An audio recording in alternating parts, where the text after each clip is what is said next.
Hello Godavari MSL viewers, this Madhu. ఓ నమో వెంకటేశాయ. మన హిందూ ధర్మంలో దేవాలయం నడిచి వెళ్తాము. మనం ఏమైనా మొక్కుకుంటే ఎంత దూరమైనా సరే దేవుని మీద నమ్మకంతో ఆ దేవుని సన్నిధికి నడిచి వెళ్తాము. అంతేందుకు నేను నడిచి వెళ్ళే వాళ్ళని చూసి భక్తితో ఆ దేవుణ్ణి తలుచుకుని గుడికి వెళ్తే దేవుడు మన కోరిక తీర్చడా అనేవాడిని. అలాంటిది నేనే 5 సార్లు చిన్న తిరుపతి నడిచి వెళ్ళాను. అలాగే అన్నవరం సత్యదేవుని సన్నిధికి నడిచి వెళ్ళాను. ఇప్పుడు నేను చెప్పేది మీలో ఎవరికైనా ఇబ్బందిగా ఉంటే నన్ను క్షమించండి, కానీ ఒక్కసారి ఆలోచించండి.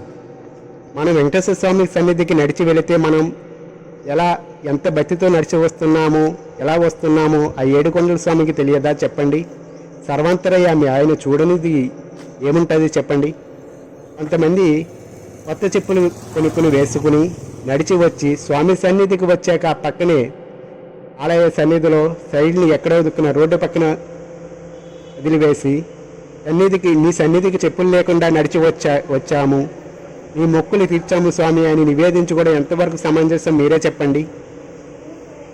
వెంకటేశ్వర స్వామి ఏమీ చెప్పులు లేకుండా నడిచి రమ్మని చెప్పలేదు, కానీ ఆయనకి కావలసింది నిండు మనసుతో మనస్ఫూర్తిగా భక్తితో ఆయన నామస్మరణ అంతే ఆయనకు కావలసింది. ఆ చెప్పులు వేసుకుని వెళ్ళి అక్కడ వదిలివేయడం వలన స్వామి సన్నిధిని అలాగే పరిసరాలను అపరిశుభ్రతం చేయడమే కదా. ఒకసారి ఆలోచించండి, నిండు మనసుతో నిర్మలమైన భక్తితో ఆలోచించండి. మన హిందూ ధర్మాన్ని మనమే ఉన్నత స్థాయికి తీసుకెళ్ళాలి, కానీ వేరే మతస్థులు వచ్చి మనల్ని కించపరిచే విధంగా మనం చేయకూడదు. ఓ నమో వెంకటేశాయ. ఎవరైనా ఇబ్బందిగా అనిపిస్తే మాత్రం నన్ను క్షమించండి.